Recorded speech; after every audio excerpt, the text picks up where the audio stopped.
بسم اللہ الرحمن الرحیم۔ السلام علیکم، کیسے ہیں آپ سب لوگ؟ امید ہے کہ آپ سب لوگ خیریت سے ہوں گے۔ آج میں آپ کے سامنے ایک نہایت ہی خوبصورت مضمون پیش کروں گی۔ آج کا ہمارا ٹاپک ہے گناہوں سے بچنے کا طریقہ، کہ ہم گناہوں سے کیسے بچ سکتے ہیں۔ انشاءاللہ اس ٹاپک کو سننے کے بعد ہم اپنے نفس پر قابو پا کر گناہوں سے بچ سکیں گے، اس لیے ویڈیو کو اینڈ تک لازمی دیکھیے گا۔ آئیے شروع کرتے ہیں۔ گناہ ایسی چیز ہے کہ اگر اس میں سزا بھی نہ ہوتی تب بھی یہ سوچ کر اس سے بچنا ضروری تھا کہ اس کے کرنے سے اللہ تعالیٰ کی ناراضگی ہو جاتی ہے۔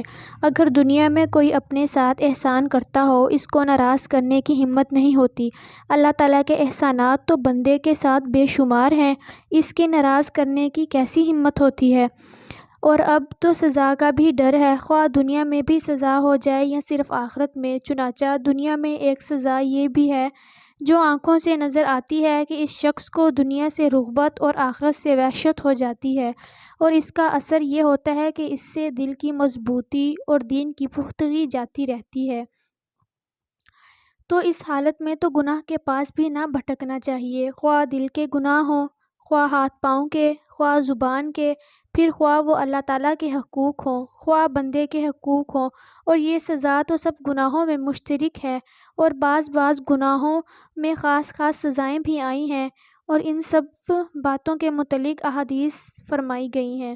حضرت ابو ہریرہ رضی اللہ عنہ سے روایت ہے کہ رسول صلی اللہ علیہ وآلہ وسلم نے ارشاد فرمایا، مومن جب گناہ کرتا ہے تو اس کے دل پر ایک سیاہ دبا ہو جاتا ہے، پھر اگر توبہ استغفار کر لی تو اس کا دل صاف ہو جاتا ہے، اور اگر گناہ میں زیادتی کی تو وہ سیاہ دبا اور زیادہ ہو جاتا ہے۔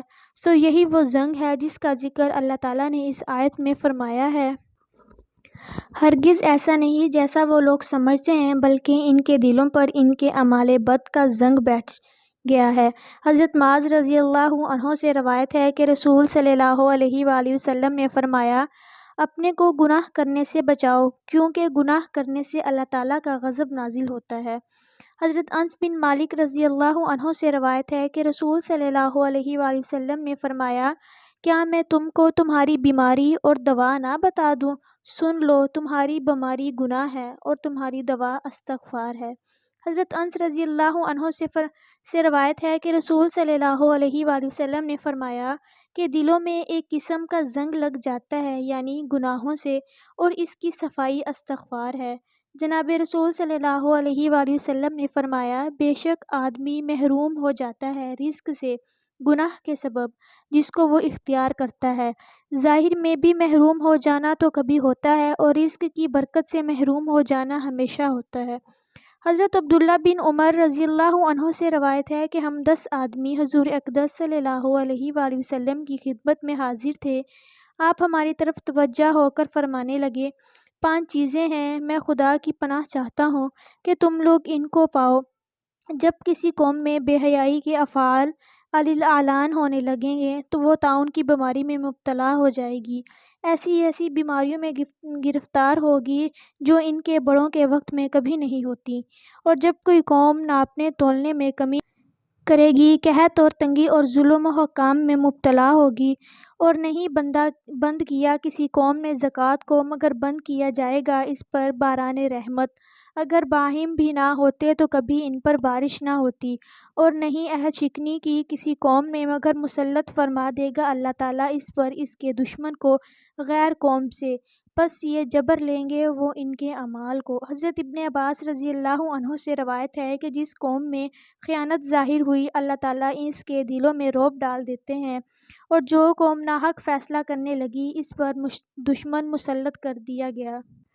ارشاد فرمایا رسول صلی اللہ علیہ وآلہ وسلم نے کہ جب اللہ تعالیٰ بندوں سے گناہوں کا انتقام لینا چاہتا ہے، بچے بکثرت مرتے ہیں اور عورتیں بانجھ ہو جاتی ہیں۔ حضرت ابو درداء رضی اللہ عنہ سے روایت ہے کہ رسول صلی اللہ علیہ وآلہ وسلم نے فرمایا کہ اللہ تعالیٰ فرماتے ہیں، میں بادشاہوں کا مالک ہوں، بادشاہوں کے دل میرے ہاتھ میں ہیں، اور جب بندے میری اطاعت کرتے ہیں میں ان کے بادشاہوں کے دلوں کو ان پر رحمت اور شفقت کے ساتھ پھیر دیتا ہوں، اور جب بندے میری نافرمانی کرتے ہیں بادشاہوں کے دلوں کو غضب اور عقوبت کے ساتھ پھیر دیتا ہوں، پھر وہ ان کو سخت عذاب کی تکلیف دیتے ہیں۔ حضرت وہاب رضی اللہ عنہ نے کہا کہ اللہ تعالیٰ نے بنی اسرائیل سے فرمایا کہ جب میری اطاعت کی جاتی ہے میں راضی ہوتا ہوں، اور جب راضی ہوتا ہوں برکت کرتا ہوں، اور میری برکت کی کوئی انتہا نہیں، اور جب میری اطاعت نہیں ہوتی غضبناک ہوتا ہوں اور لعنت کرتا ہوں، اور میری لعنت کا اثر سات پشت تک پہنچتا ہے۔ یہ مطلب نہیں کہ سات پشت پر لعنت ہوتی ہے، بلکہ مطلب یہ ہے کہ اس کے نیک ہونے سے جو اولاد کو برکت ملتی وہ نہ ملے گی۔ حضرت وقیع رضی اللہ عنہ سے روایت ہے کہ حضرت عائشہ صدیقہ رضی اللہ عنہا نے فرمایا، جب بندہ اللہ کی بے حکمی کرتا ہے تو اس کی تعریف کرنے والا خود ہجو کرنے لگتا ہے۔ حضرت جابر رضی اللہ عنہ سے روایت ہے کہ رسول صلی اللہ علیہ وآلہ وسلم نے لعنت فرمائی سود کے کھانے والے یعنی لینے والے پر، اور اس کے کھلانے والے پر یعنی دینے والے پر، اور اس کے لکھنے والے پر اور اس کے گواہ پر، اور فرمایا یہ سب برابر ہے یعنی بعضی باتوں میں۔ حضرت ابو موسیٰ رضی اللہ عنہ سے روایت ہے کہ رسول صلی اللہ علیہ وآلہ وسلم نے فرمایا کہ کبائر کے بعد سب سے بڑا گناہ یہ ہے کہ کوئی شخص مر جائے اور اس پر دین یعنی کسی کا حق مالی ہو اور اس کے ادا کرنے کے لیے کچھ نہ چھوڑ جائے۔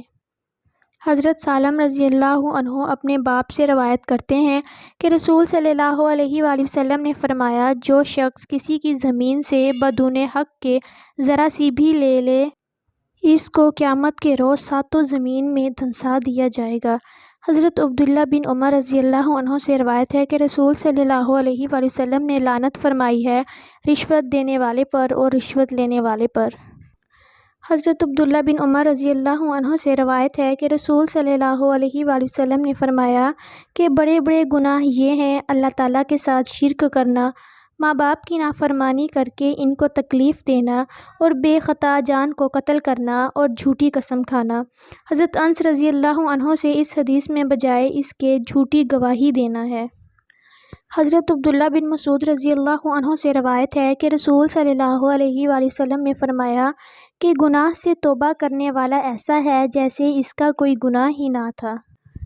امید ہے کہ آپ کو یہ ویڈیو اچھی لگی ہوگی، تو پلیز ہمارے چینل کو سبسکرائب کیجیے اور ساتھ ہی بیل آئیکن کے بٹن کو بھی دبا دیجیے، اور اپنے دوستوں میں اس ٹاپک کو ضرور شیئر کیجیے گا، اور آپ ہمیں کمنٹ باکس میں بتائیں کہ آپ کو کیسی ویڈیوز اچھی لگتی ہے، تاکہ ہم آپ کے لحاظ سے ویڈیو بنا سکیں، اور کس ٹاپک پر ویڈیو سننا پسند کریں گے۔